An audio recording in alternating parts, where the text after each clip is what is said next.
성도 여러분, 요즘 뭔가에 푹 빠져 계신 것이 있으십니까? 운동에 빠져 계신 분도 계시고, 또 취미나 또 어떤 사람에 빠져 있을 수도 있습니다. 드라마에 빠진 분도 계시죠. 또 어떤 성도님이 그러시더라고요. 목사님, 요즘 저 이 노래에 푹 빠졌어요. 다 좋습니다. 이렇게 뭔가에 빠져 있다, 하고 싶은 일이 있다, 열정이 생겼다고 하는 것은 정말 좋은 일 같습니다. 요즘 사람들이 이렇게 뭔가에 빠져서 몰두한 상태를 이렇게 표현하죠. 입덕, 이렇게 표현하지. 입덕. 덕이라는 것은 일본 말이죠. 오타쿠에서 덕. 그래서 들립자, 오타쿠에 들어갔다는 것이죠. 어떤 인물이나 어떤 일 분야에 푹 빠지기 시작했다고 하는 뜻입니다. 이렇게 입덕한 사람이 뭔가 성과를 내다, 열매를 낸다. 그러니까 어떤 좋은 일들을 만들거나 아니면 그 닮고자 하는 그 사람, 빠진 사람을 닮아서 또 그와 똑같은 인생의 목표를 가지게 됐다. 이런 것들을 성덕, 그렇습니다. 성덕. 덕을 이루었다 하는 거죠. 이왕 빠진 일의 끝을 보거나 성공하는 것은 굉장히 좋은 일이라고 생각이 됩니다. 문제는 이런 입덕이나 성덕이 아니고 탈덕입니다. 탈덕. 입덕 후에 흥미를 잃어서 좋아하는 일을 그만두는 것, 이것을 탈덕이라고 하죠. 그런데 탈덕이라는 것이 문제가 되는 것은 이게 그만둔 정도가 아니라 탈덕하게 되면 자기하고 똑같이 입덕했던 사람들, 또 입덕했던 대상을 비난하기 시작합니다. 아직도 그러냐? 생각해 보니 그 사람 그게 아니더라, 별거 아니더라고 하는 비난하는 경우가 꽤 많다고 하는 거죠. 믿음에 관하여서도 이 말들을 적용해 볼 수 있을 겁니다. 여러분 다 믿으시죠? 다 믿으실 겁니다. 예수를 믿어서 이 자리에 하나님을 예배하러 나오셨죠. 그런데 믿음에 몰입이 되셨느냐, 믿음에 몰두가 되셨느냐, 믿는 것이 참 재미있고 흥미있고 점점 예수님을 더 알고 싶고, 이게 입덕인데 의외로 믿기는 하지만 예배는 드리지만 입덕에 들어가지 못하는 분들이 꽤 많다. 주님은 우리에게 이렇게 요구하시죠. 믿음의 열매를 맺으라. 성덕하라고 말씀하시는데, 성덕의 열매를 보이라고 하는데 입덕조차 안 했다면 믿음이 재미가 없다, 교회 다니는 흥미가 없다라고 한다면 성덕은 요원한 일 같습니다. 코로나 전으로 인해서 입덕과 성덕의 문제 이상으로 탈덕의 문제가 커졌죠. 교회를 떠난 사람들이 오히려 더 적극적으로 교회를 비난하고 믿는 사람을 모함하는 경우가 너무 많다고 하는 것입니다. 여러분, 예수님께 입덕하시고 예수님이 원하시는 성덕을 이루시기를 원합니다. 그러고 보니까 마치 불교에서 성불하십시오라고 성불과는 전혀 다르죠. 입덕, 성덕, 탈덕의 문제는 이 시대만이 아니었습니다. 예수님이 아직 공생애를 시작하기 전 오늘 본문의 시기에 입덕의 대상자가 있었습니다. 그게 바로 오늘 본문에 등장하는 세례 요한입니다. 세례 요한의 인기가요, 지금의 아이돌 BTS보다 아마 더 높았을 겁니다. 왜냐하면 당시 이스라엘에는 450년 동안 선지자가 오지를 않았습니다. 하나님이 보내신 사람이 없었는데 450년 만에 선지자가 나타난 거죠. 엄청난 일인 겁니다. 그래서 세례 요한의 인기가요, 하늘을 찌르뜨렸습니다. 모든 사람들이 다 세례 요한에 몰려와서 세례를 받았고, 심지어는 적대자인 바리새인과 서기관들조차도 구경꾼으로 와서 또 세례를 받으려고 시도했던 일들이 있었죠. 하지만 세례 요한은 자기 본분을 잘 알았습니다. 자기는 메시아가 올 때까지다, 예수님이 올 때까지 나는 길을 준비하는 사람이다 라는 본분을 잘 알고 예수님이 오실 때 모든 것을 다 내려놓게 됩니다. 심지어는 자기를 따르던 수많은 사람들, 그 중에도 유독 따르던 자신의 제자들에게 그렇게 말했죠. 보라, 세상 죄를 지고 가는 하나님의 어린 양이로다 이렇게 말했다는 겁니다. 이건 경탄사입니다. 보라, 저분이 내가 기다리던 바로 메시아다. 그 앞에 겸손히 엎드렸습니다. 자, 세례요한이 당시로 말하면 최초의 입덕 대상자였죠. 그래서 이스라엘에는 최초로 아이돌이었는데, 한편으로 예수님에게 최초로 입덕한 사람이 누구냐? 첫 번째 입덕자가 바로 세례요한이었던 것이죠.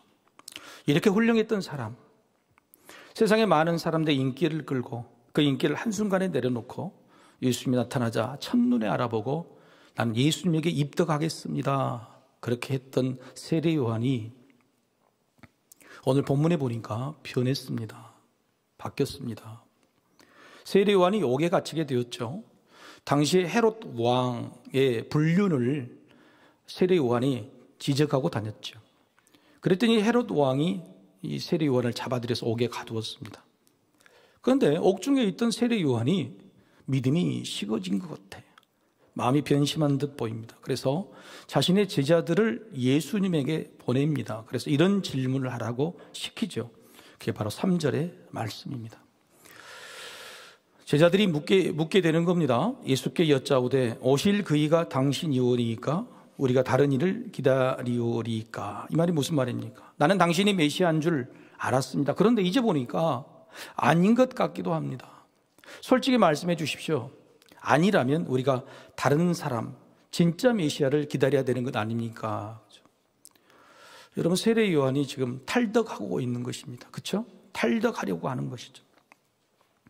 사실 그럴 법도 합니다. 왜냐하면 세례 요한이 기대했던 메시아는 이스라엘의 해방이었죠. 그 또한 마찬가지였습니다. 그리고 이스라엘 모든 백성들이 회개하는 것이었습니다. 그래서 세례 요한의 메시지는 굉장히 강했습니다. 이 독사의 자식들아, 회개하고 세례를 받으라고 하는 그런 강력한 사람. 예수님이 오셔서 자신이 이렇게 선포했던 말이 급속도로 열매를 맺고 자기가 했던 말들이 인정을 받을 줄 알았어요. 이스라엘이 뒤집어질 줄 알았고 해방될 줄 알았는데 전혀 그게 아니었던 것입니다.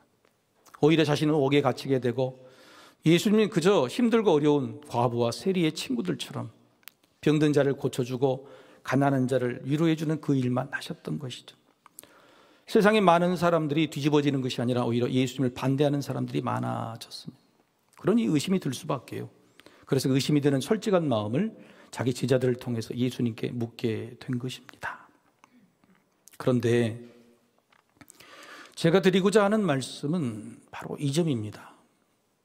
우리가 세례 요한을 이렇게 오해하고 있었지 않느냐. 세례 요한이 믿음이 식었다, 마음이 변했다, 세례 요한을 평가절하한 것은 아니냐 하는 거죠.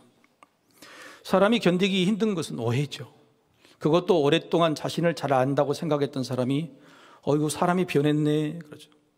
저도 제 아내가 저에게 여보 당신 변했어 하고 심각하게 말하면 굉장히 충격을 받을 것 같아요. 여러분 그렇지 않습니까? 그렇죠? 사람이 오해, 사람이 변했네, 예전에 생각했던 사람이 아니네, 이것을 가장 친한 사람에게 듣게 된다면 충격을 받게 됩니다. 자신은 아닌데. 그렇죠? 세례 요한이 지금 2000년 동안 그런 오해를 받고 있었던 것이 아닌가. 오늘 한번 생각해 보자고 하는 겁니다.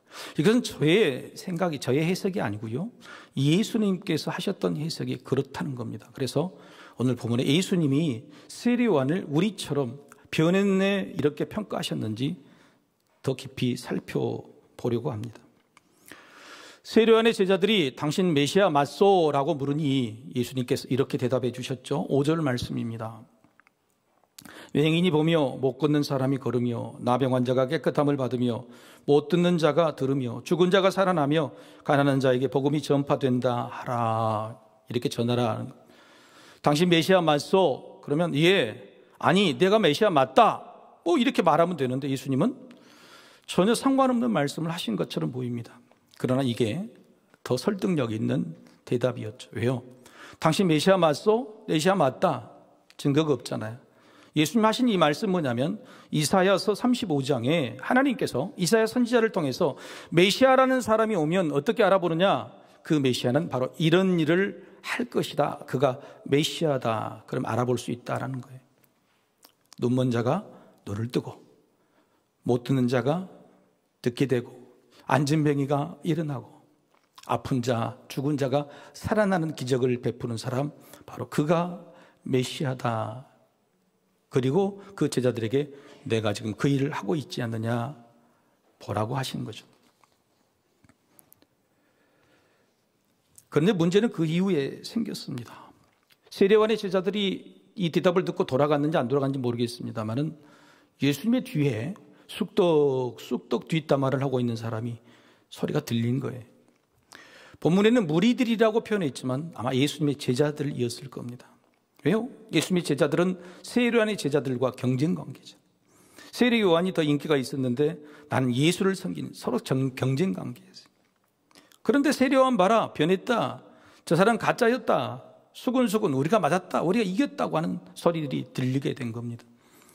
예수님 바로 이 무리들을 향해서 오해하지 마라, 마치 제자들 마음속에 들어가서 그 오해의 두 가지를 콕 집어내서 말씀해 주신, 그게 바로 7절과 8절만. 7절은 뭐냐? 바람에 흔들리는 갈대처럼 흔들리는 사람이 아니야, 흔들리지 않았어 라고 말씀합니다. 7절에. 그리고 8절에는 뭐냐? 부드러운 옷 입은 사람이 아니다는 거예요. 이 말은 세례 요한이 명예와 부를 추구해서 그런 일을 했던 세속적인 사람이 아니라는 겁니다. 착각하지 말라, 오해하지 말라고 예수님이 콕 집어서 이야기해 주시는 겁니다. 심지어는 선지자 중에 최고다, 여자가 낳은 이 중에 이보다 훌륭한 사람은 없다. 더욱이 구약 성경에 예언되어 있는 메시아가 오기 전에는 엘리야 선지자가 오신다. 바로 이 세례 요한이 그 엘리야다라고 옹호 두둔 이상을 넘어 칭찬, 놀라운 평가를 해주시는 거죠. 따라서 예수님의 평가는 세례 요한이 의심한 것이 아니었습니다. 자, 그렇다면 세례 요한은 왜 예수님께 제자들을 보내서 마치 자기가 의심하는 것처럼 이런 질문을 한 것일까요? 그것은 세례 요한 자신의 문제가 아니라 세례 요한의 제자들의 문제였기 때문에 그렇습니다. 세례 요한의 제자들이 지금 탈덕의 조짐을 보이고 있기 때문입니다.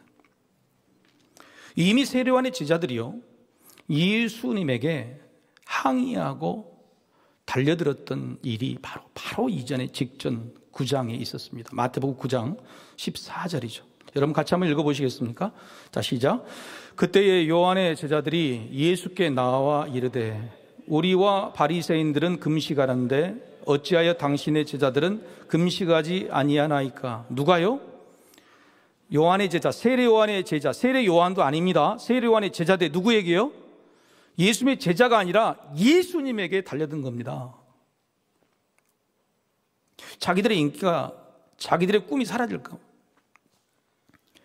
우리와 바리새인들은 안식일 날 금식하는데 당신의 제자들은 왜 금식하지 않습니까? 당신 메시아 맞습니까? 올바른 스승 맞습니까? 라고 달려든 거죠. 세례 요한의 제자들은요, 세례 요한, 스승인 세례 요한이 예수님을 메시아로 즉시 받아들인 것과 달리 받아들이지 못했던 것이죠. 그리고 바리새인 같은 율법적인 생각을 고수했습니다.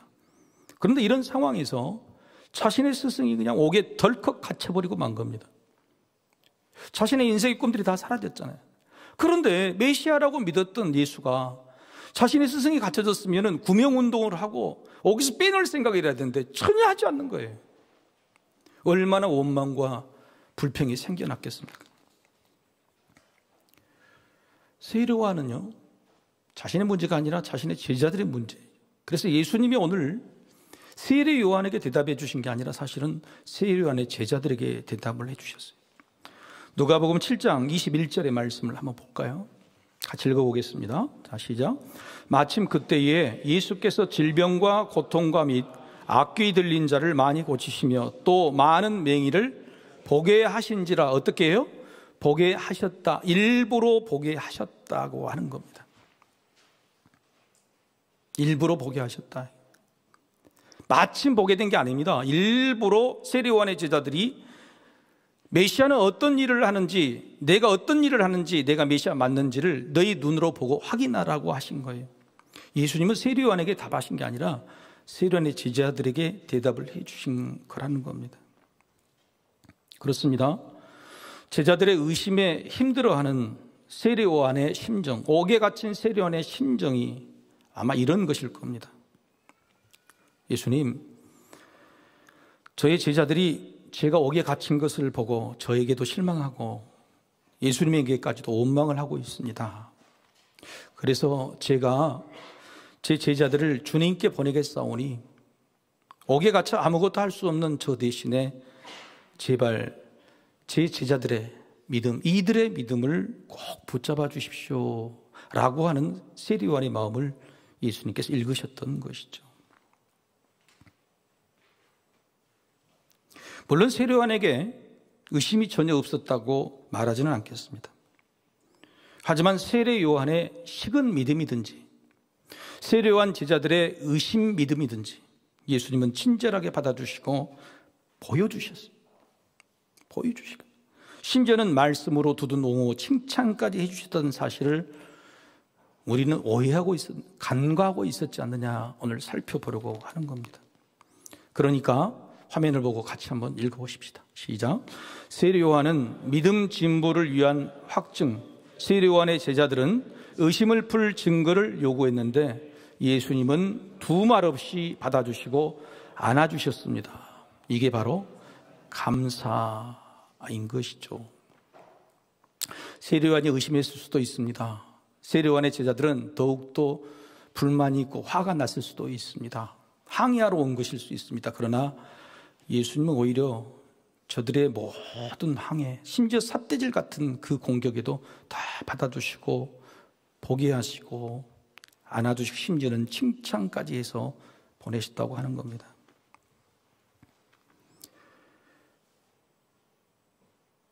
믿는 자에 왜 이랬을까요? 예수님이 왜 이들에게 이렇게 대했을까요? 예수님 오늘 6절 말씀 하해 주세요. 6절에 뭐라고 말씀하시면 이럽니다.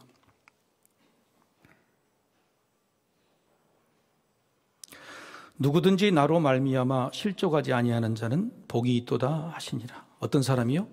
누구든지입니다. 세례요한이든지 세례요한의 제자든지 누구든지 나를 믿다가 실족, 나를 믿다가 탈떡하지 않으면 복이 있다. 예수님은 단 한 명의 사람도 예수님을 믿다가 실족한, 탈떡하는 것을 너무너무 아파하셨습니다. 그래서 세례요한이든지 그들의 제자든지 예수님은 한 명도 예외 없이 저들을 품고 안아주고 준비된 복들을 받아 누리라고 말씀하셨던 거죠. 세례요한마저도 이미 예수님은 제자들을 통해서 위로하고 싶었던 것이죠. 요한아, 탈덕은 안 돼. 다시 그 열정을 회복해야 돼. 네가 나를 사랑하고 나를 일했고 세상에 복음을 선포했던 그 열정은 어디로 갔니? 그 열정을 회복하라고 주님은 격려하고 계시는 거예요. 그래서 여러분 오늘 말씀 중에서 몇 가지 이해하기 힘든 말씀이 하나 풀리게 되는 겁니다. 그 말씀이 바로 12절의 말씀이죠. 같이 한번 읽어볼까요? 자, 시작. 세례 요한의 때부터 지금까지 천국은 침노를 당하나니 침노하는 자는 빼앗느니라. 천국이 공격당한다는 말이 아니에요. 천국은 열정을 가진 자, 열정으로 침노하는 것처럼 빼앗는 자의 것이다 라고 하는 겁니다. 열정을 가져야 된다, 열정을 회복해야 된다, 입덕해야 된다고 말씀하고 있는 거예요. 여러분, 열정이 식으면요 두 가지가 나타납니다. 첫 번째는 의기소침해져요. 예배를 드리러 온 분들 보면요 형식적으로 예배를 드리는 분이 꽤 많아요. 그리고 한 주간의 삶이 바른 삶이 아니었기 때문에 하나님 앞에 부끄러워서 늘 의기소침하는 마음이 꽤 많이 있어요. 두 번째는요, 의심하는 마음이 있습니다. 열정이 식으면 뭐든지 의심을 합니다. 이게 그러냐 맞느냐 의심부터 깔고 들어가요. 이게 열정이 식을 때 문제예요. 의기소침과 의심이 반복되면요 우리는 탈덕하게 되는 거예요. 예수님은 바로 이것을 걱정하셨던 거죠. 살아가는 서석계 성도들아, 열정을 회복해라고 말씀하십니다. 열정을 회복해야 천국이 너희 것이라고, 너희들이 열정을 회복해서 준비된 복들을 받으라고 말씀하고 계세요. 여러분 혹시 야구장이나 축구장에 가보셨습니까? 요즘 저도 못 갔습니다. 제가 요즘 기아가 영 실력이 없어요. 예전에 해태 때는 뭐 일주일이 멀다 하고 막 갔었는데, 그렇죠? 여러분 야구장이나 축구장에 갈 때 여러분 가신 이유가 관람입니까? 응원입니까? 요즘 같으면 관람이겠죠. 관람과 응원이 무슨 차이입니까? 관람은 내가 이기기를 바라는 팀이 없는 거예요. 응원은 내가 이기기를 바라는 팀이 있는 것입니다. 마음 자체가 다르고 경기를 임하는 태도 자체가 달라져요. 흥미나 재미가 완전히 달라집니다. 그런데 만약 경기하는 저 야구팀에, 아니 저 축구팀에 내 아들이 뛰고 있다면 여러분은 관람입니까? 응원입니까? 당연히 응원이 되겠죠. 관람의 마음으로 볼 수가 없습니다. 행여 그 팀이 잘못하고 있더라도 물병을 던지거나 야유를 보내지 않게 되는 겁니다. 응원단은 못할 때, 오히려 안 될 때 더 박수치고 잘한다고 잘이라고 북돋아주는 사람이 응원입니다. 응원단입니다. 예수님은요, 하나님의 자녀를 응원하시기 위해서 이 땅에 오셨습니다. 관람하시러 오신 게 아닙니다. 비난하시고 심판하시러 오신 게 아닙니다. 예수님은 성령님을 통해서 지금도 우리를 응원하고 계시죠. 그래서 오늘 세례요한의 제자들에게 메시아가 이런 사람이라고 예언된 수많은 말씀 중에서 굳이 이 말씀을 인용하신 이유가 있어요. 나는 너희를 응원하러 왔다는 겁니다. 눈먼 자를 눈뜨게 만들어주러 왔다. 못 듣는 자를 귀 듣게 해주는 응원 때문에 왔다. 안전병으로 산 사람들을 이렇게 세우는 응원을 위해 왔다고. 수많은 메시아의 예언의 말씀 중에서 바로 이 말씀을 가지고 예수님은 제자들을 설득하게 된 것이죠. 예수님 우리를 응원하시죠. 세상의 생존 경기장에서 죽을 둥 살둥 뛰고 있는 우리 자녀들을 예수님 지금도 응원하고 계신다는 사실입니다. 자, 그렇다면 하나님이 우리를 응원하시고 자녀인 우리들이 이기기를, 승리하기를, 끝까지 뛰기를 바라시는 그 응원의 모습을 우리가 보게 된다면 과연 우리는 어떤 반응을 보여야 되겠습니까? 오늘 2부 예배 때도 유아 축복 기도가 있었습니다. 오늘 첫나들이 평생에 참 교회 나오는, 너무너무 즐겁고 기뻐요. 어렸을 때 제 자녀들을 우리 부모님이 아니면 늘 하는 일이 있어요. 뭐를 했을까요? 까꿍 이렇게 했습니다. 뭐 좀 웃어주시죠. 얼얼이 까꿍하는 이유가 뭘까요? 얼얼이 까꿍을 하면 자녀가 까르르 웃든지 아니면 울든지 두 개 중에 하나입니다. 울리려고 했을까요? 부모는 얼얼이 까꿍을 한 이유는 뭐냐면 반응을 보고 싶은 겁니다. 웃든지 울든지 상관없습니다. 반응을 보이면 눈을 마주친 것이고 반응을 보이면 잘하고 있다는 것입니다. 우르르 까꿍이라고 응원하는 하나님의 응원은요, 우리가 기쁨의 탄성을 하나님께 반응으로 보이든지 아니면 자질하게 울든지 아니면 세례요한의 제자들처럼 삿대질을 하든지 하나님 우리가 반응을 보이기를 원하시는 거예요. 하나님께서는 우리의 반응이 무엇이든지 반응하기만 하면 좋아하신다는 거예요. 받아주시죠. 바로 예수님이 오늘 그 모습을 보여준 겁니다. 응원에 대한 반응, 그것이 진짜 우리의 감사의 표현이죠. 그래서 놀라운 말씀, 우리가 이해할 수 없는 말씀을 마지막에 합니다. 오늘 모든 말씀의 마지막에 결론에 정말 어려운 말씀을 하나, 왜 이 말씀을 했을까 하는 말씀을 붙이세요. 19절 하반절 우리 같이 한번 읽어볼까요? 다시 시작. 지혜는 그 행한 일로 인하여 옳다함을 얻느니라. 이게 무슨 뜻이죠? 갑자기 지혜는 그 행한 일로 인하여 옳다함을 얻는다. 이게 무슨 뜻이냐고요. 예수님이 왜 결론적으로 이 말씀을 붙이셨을까? 마지막 결론이죠. 여러분, 오늘과 똑같은 내용이 있는 누가복음 7장 35절의 말씀을 다시 한번 읽어보겠습니다. 시작. 지혜는 자기의 모든 자녀로 인하여 옳다함을 얻느니라. 지혜가 뭡니까? 복음입니다. 복음이요. 복음, 하나님의 나라는요, 자기의 자녀들, 하나님의 자녀들로 만들어져 간다는 뜻이에요. 하나님의 자녀들이 보이는 반응으로 세상 사람들이 복음이 옳다, 틀리다 인정하게 된다는 겁니다. 하나님의 나라는 하나님의 자녀들인데 어떤 하나님의 자녀들이냐? 침노하는 자녀들이에요. 침노하는 자녀들. 열정이 식어버린 입덕하지 못한 자녀가 아니라 입덕해서 열정과 흥미와 집중과 관심 있는 침노하는 자녀들이 하나님 나라를 만들어가고 준비된 복을 받게 된다고 하는 말씀이에요. 복음은 그들의 자녀들로 인해 옳담을 얻느니라. 하나님은 그런 자녀들로 기뻐하시고 하나님이 원하시는 나라는 그렇게 커가는 것입니다. 하지만 응원단의 응원에 방문하지 않는 선수, 아버지의 응원에 방문하지 않는 자녀가 있다면 응원할 이유가 없겠죠. 그래서 오늘 예수님은 본문 가운데 응원에 대한 반응 문제를 이어서 거론하십니다. 15절부터 귀 있는 자는 들을지어다 하시면서 하나의 예화를 이야기해 주시죠. 예수님은 관찰력이 뛰어나신 분입니다. 사람들이 모여있는 곳에 앉아 계시다가 과부 한 명이 동전 한 입을 넣는 것, 성전에 있는 헌금함에 넣는 것을 보시고 저 여인이 제일 많이 넣었다고 말씀해 주셨던 분이죠. 오늘도 이 본문에 누구를 살펴보고 계셨냐면 어린아이들의 놀고 있는 모습을 보셨어요. 그리고 그 예화를 끄집어내신 겁니다. 무슨 말이냐? 하루 종일 이 어른들이 모여있는 광장에서 놀고 있는 아이들이 두 개의 사건을 보게 됩니다. 하나는 결혼식 행렬을 보게 되고 또 하나는 장례식 행렬을 보게 됩니다. 그런데 이 친구들이 자신의 동무들이 오자 그 동무들을 자기 앞에 불러놓고 오늘 우리가 뭘 받느냐라고 그걸 그대로 표현해 주죠. 결혼식 장면을 보면서 풀비리를 보면서 사람들이 춤추고 노래했더라. 그런데 동무들이 아무런 반응이 없어요. 그러니 두 번째 이야기를 합니다. 장례식 행렬에서 사람들이 울고 불고 하는 우는 모습을 흉내내는데 그 모습을 보고 있던 동무들도 아무런 반응이 없는 것입니다.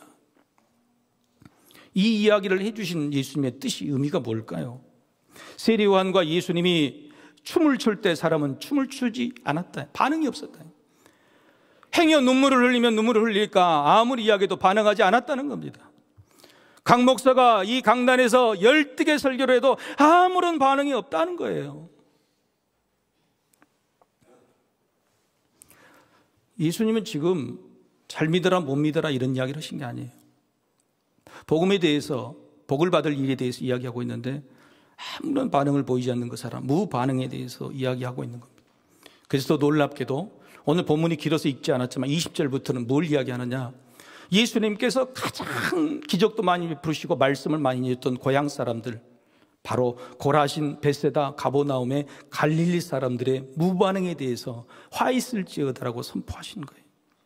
아무런 반응을 보이지 않던 저들을 대해서. 사랑하는 성도 여러분, 우리는 지금 어떻습니까? 예수님께 입덕하셨습니까? 일부가 제일 대답이 많네요. 2부 조금, 3부는